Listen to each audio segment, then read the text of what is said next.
welcome back to Marvel Live at New York Comic Con 2014, brought to you by Marvel Contest of Champions. I'm Ryan Penagos, aka Marvel's Agent M. I am Marvel.com editor Ben Morse, and as always here on Marvel Live, I feel like you've become a regular guest of the show, and we always love having you. Peter David, writer of many things, currently working on All New X Factor and Spider-Man 2099. Happy to be much better. Happy to be here. Hi, how's it going? Very good, very good. We're here on the last day of the show, and we've been doing a lot. Were you involved in the Marvel 75th anniversary signing? I asked, knowing that you were. That was amazing. For those of you who weren't here, you poor devils, Marvel had pretty much everyone who's still sucking oxygen sitting in this huge room having an autographing. And the thing that was really fantastic about it is that it was designed to be this massive thing for the fans to go to.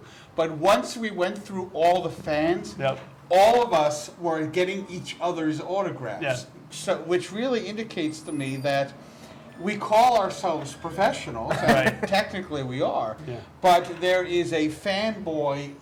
He scratched the surface and he just comes popping out and he's going, oh my God, there's Larry Lieber. Oh my God, there's this guy. Oh my God, there's that guy. And you're just running around and you're getting autographs. I have my autograph book. It's 4 pages of, I've got 4 pages of autographs in there. It's fantastic. Now, who are you seated between? Because that's what interests me the most, where everyone was. I was next to Rick Leonardi and Len Wein and Fabian Nicieza and Mike Martz. Very cool. Nice. So, what have been some other highlights of the show so far? Highlights of the show. Okay. You guys will love this, and it's Disney related. Hey! These 2 guys come up to my table at Artist Alley, and they have me, sign some books, and it's perfectly fine. And they're about to walk away, and one of them is wearing a very stylized Jafar. It looks like, and his T-shirt. And I said, "Is that Jafar?" And he said, "Yes, it is." And the other guy who's with him says, yes, he says, this is the stage manager for the Broadway production of Aladdin, and I'm the genie. And I went, and it's like my mind wasn't processing it. I'm going, wait, what? And he says, he said, this is the stage manager, and I'm the genie. And I'm going, wait, you're the genie? And I really looked at him and recognized him. And I said, my God, you were fantastic on the Tonys. I was just going to say, I saw him on the Tonys. He was great. And he said, just like this, you saw the Tonys? And I'm thinking, like, dude, it was like it was on Google. Yeah, exactly, It was on ABC, you know? And I said, oh, yes, I saw the Tonys. And we got to talking, and the really hysterical thing was, I'm excited about talking to him, and he's excited about talking to me.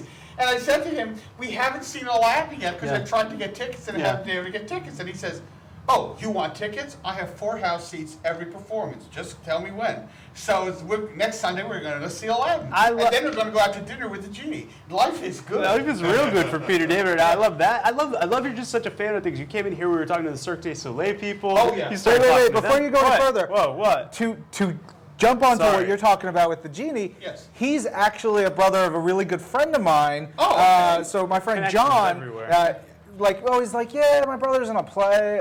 He's on Broadway. It was like, because he was being really modest for his brother. He's in a play, and they gave him this award for it that looks like a globe and spins around. It's flat. And it's called an Anthony or something. It's a regional thing. It was great, and so eventually I found out what it was. It was amazing, and yes, he was incredible on the Tonys. And now I know I can hit them up for some tickets to the show too. Go with Peter this weekend. Right. So, all right, beyond all the stuff you're a fan of, because that's one of the things I love about you is that you're just so into everything you're into. You get the most out of coming to these, but you are working on Spider-Man 2099 again.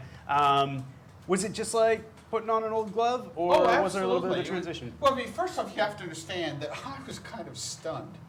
Because Steve Wacker put this thing into his goodbye column that, oh yes, and Ellie Pyle was working on a Spider-Man 2099 comic book, which was technically true in that it was in the talking stages, but that was all. And the internet, in one of the only instances that I can think of offhand, was completely united.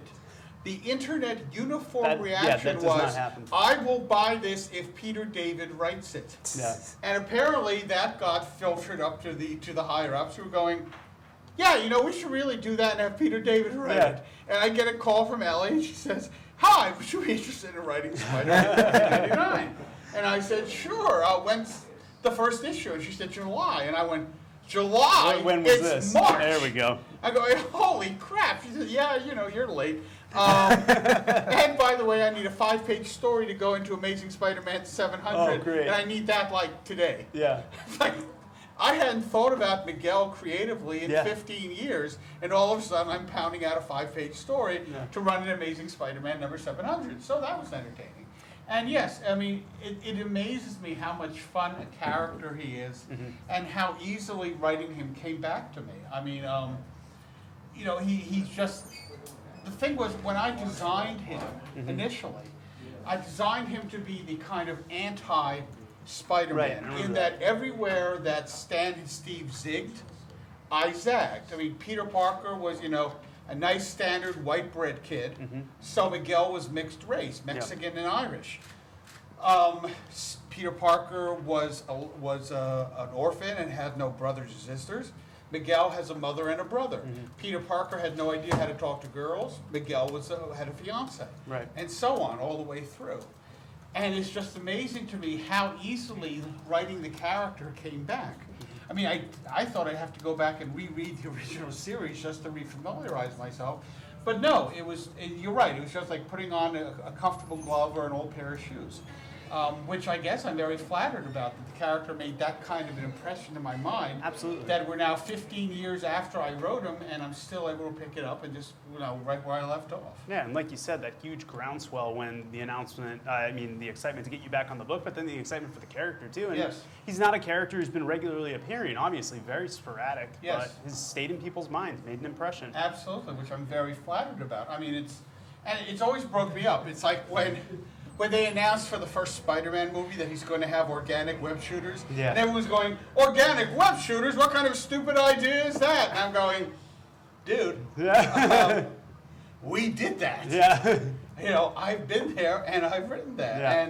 And I was very pleased to see that some of the things from Spider-Man 2099 did show up in the, I mean, he also had the little claws on his hands, you know? I thought, oh, that's pretty cool that they used those ideas from Spider-Man 2099, or at the very least, we're thinking along those lines. Yeah. We have some stuff in here. Some stuff in here. Some tweets. Sorry. Oh, wow.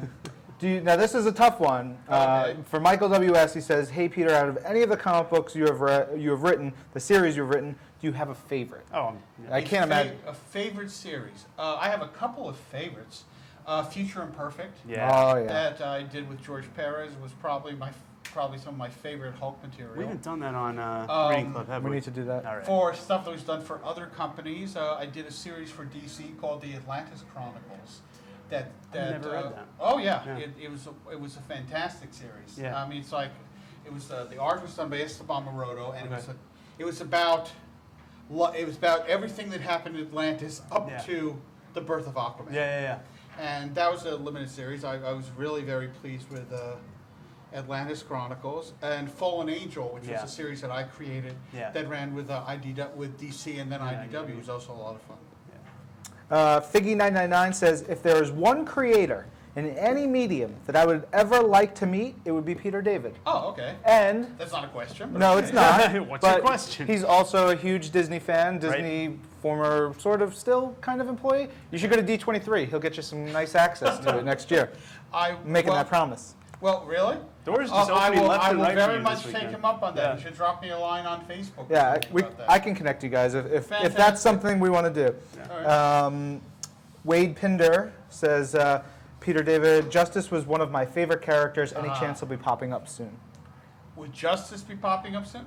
I have absolutely no immediate plans to bring back Justice, although he was a recurring character in Spider-Man 2099, the previous run. So is it possible he might show up in Spider-Man 2099? Yeah, anything's possible.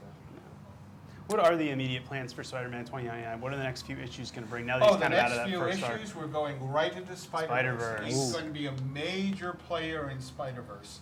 And the next 3 issues are going to be taking place in 2099. No, not the next 3 issues. Issue 5 is the setup for his involvement in Spider-Verse. Then the next 3 issues will be taking place in 2099. Yeah. And then after that, we have some really interesting developments and a very unexpected guest star who will be in the first issue after that. Okay. I think people will be very fascinated by that. Very cool. Cool.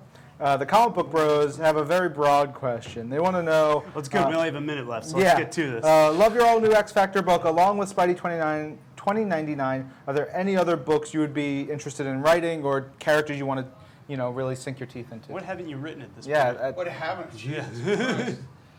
I don't want to answer that, and the reason that I don't want to answer that is because whenever I say I would like to write such and such a character, fans then always say, "Oh, he's criticizing how the person who's currently writing that character is doing it." I mean, there are several Marvel characters I would like to do, but they're all currently starring in books. And if I say, "Oh, I'd like to do this character or that character," I don't want to sound like I'm slamming the guy who's currently doing it. So, I'm going to take a pass on that question. Fair. Well, if you want to read Peter's stuff, it's legendary and all across the place. You can read a lot on Marvel Unlimited, through our trades program, and of course, all new X Factor wrapping up but heading into Axis, and Spider-Man 2099 heading into Spider-Verse and still going strong. Okay. Where can people find you online? Online, I'm on Twitter, I'm on Facebook, so I'm pretty easy to locate. Yeah, and always very nice to talk to. Same here. Appreciate it. Thanks for coming on the show, Peter. Guys, we're going to be back with Steve Wilkos in just a sec, so get those questions ready. Hashtag Marvel NYCC. You are watching Marvel Live from New York Comic Con 2014. All right.